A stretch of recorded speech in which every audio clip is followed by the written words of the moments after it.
Oh man, how's it going, everybody?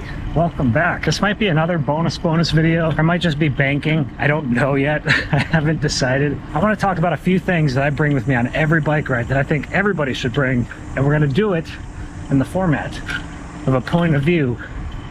Bike commute, urban mountain biking, something like that.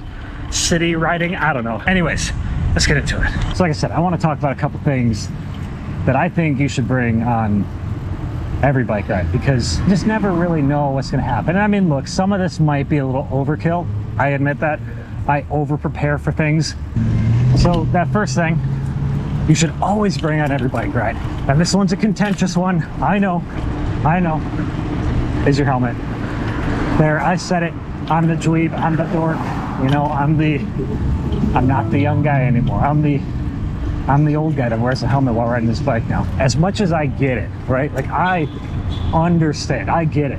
I still like driving my bike without a helmet. Like, there is something nice about feeling the wind in your hair as you're riding there. I get why people ride motorcycles and bikes and all that stuff without a helmet. I really do. There are certain places that, you know, perhaps you can get away with that a little bit safer. And there's other places like this type of riding like that, I really wouldn't recommend it. You know, I have a kid now, and the thought of them growing up without me, or me not being able to see them anymore, it's just a sad thought to me. And I don't want anybody else to deal with that or go through that, so strongly encourage, just bring a helmet and wear it. Here's the thing too, if you want to just splurge and spend some money, get yourself a nice bike helmet. I'm honestly wearing this helmet because I want protection. You know, I want something that I like the looks of, obviously. I want something that's comfortable, but I want something that if I hit hard, I'm okay, I'm safe. Get a good bike helmet that you like the look of, that you like the feel of, and that has a good safety rating on it. That is number one, 100% number one. Second thing I'm always going to tell you to bring on a bike ride, there's going to be some water. You don't have to drink it on your ride. You don't have to have the special water bottle holders. I don't have those on my bike. I find that usually just mud and dirt, grime and grease and stuff just kind of gets all of it. I think I don't personally like it. So but having a good water bottle, having a water bottle that you can throw in your backpack, that you can leave in the car, the destination, wherever it may be, having some water is always good. I mean, for sure, when it's hot out, you're sweating, you want something. But also when it's cold, because you'd be surprised that, you know, you're riding pretty hard in the cold. You're not really sweating much because it's cold, but you are still exercising. You do need to replenish some of those fluids that you're losing, even though you're not sweating a lot in that cold. But you'd also be amazed how good it feels if you're extra after riding in like some seriously cold weather, 10 degrees, 0 degrees, whatever it may be. Drinking some water afterwards just really refreshes you.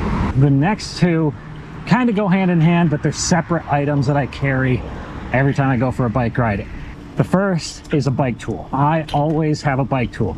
I got like the Crank Brothers M13, I think is the model that I have. I'll link to it down in the description. I'll try to show a picture of it on the screen here so you know exactly which one I'm talking about. So I got the biggest one possible because, again, try to over prepare. It's got all the hex wrenches, it's got a chain tool, it's got, you know, it's got the works, right? And I really like it. I've used it a few times when handlebars came loose, or like grips came loose when my handlebars, like, just, I don't know, we're bent too far forward, we're off, they got shifted. I don't remember exactly what happened. It was in a video. I mean, it's a great tool, and I really think you should carry that because, again, that's one of those things that something minor you notice at the start of your bike ride, maybe far enough away that you're like, yeah, it's not worth turning around to fix. But if you're going on a 10-15 mile bike ride and you're like, man, it's just a little shifted, not a problem. Fix it up a little bit, shift it back, tighten stuff back down. All of a sudden your bike ride just got 10 times better. Spoke a little loose, making a creaky sound, something's off, getting a crash, need to readjust some stuff, which, look, crashes happen. That's why I said wear the helmet.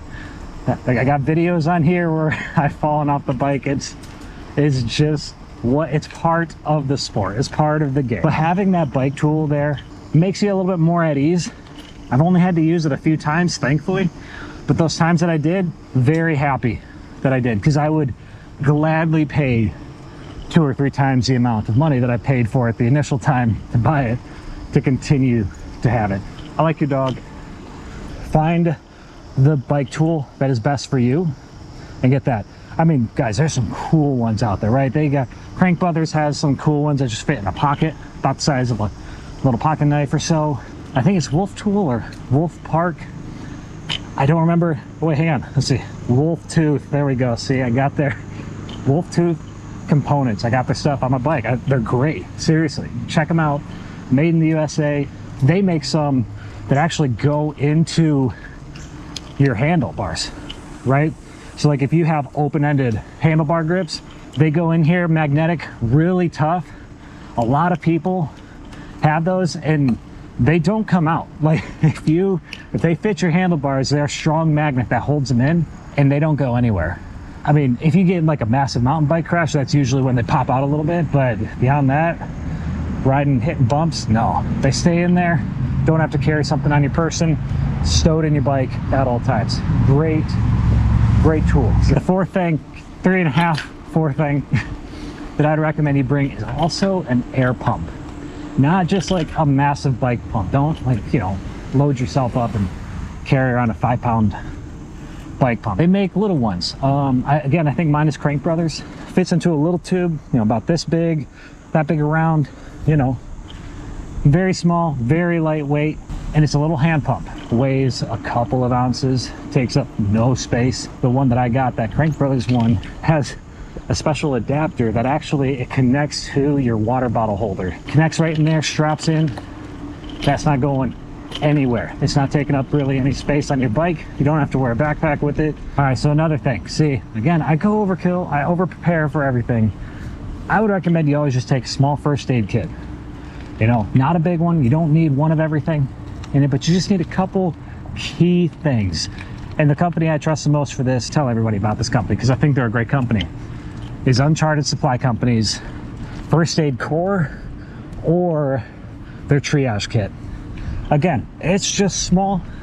I have the First Aid Core in this bag right here. It's about this big, pretty small, very lightweight, but it's kind of got one of everything I need. And honestly, if I'm being honest with you, I always throw in a tourniquet as well.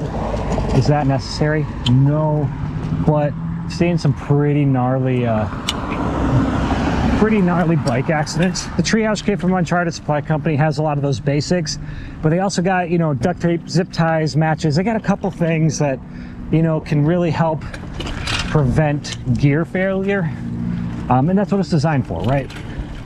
The nice thing about that, and honestly, I plan on combining the two into my little core bag. You lose a pedal, something breaks, something goes wrong, duct tape, zip ties, that stuff can really go a long way in keeping your bike ride going, or at least getting you home so that you don't have to sit there and call somebody and wait for somebody to come help you. The other benefit of that, though, honestly, I know I keep going on about it because I'm a big believer in like just bring a first aid kit, bring a first aid kit, bring a first aid kit for like everything.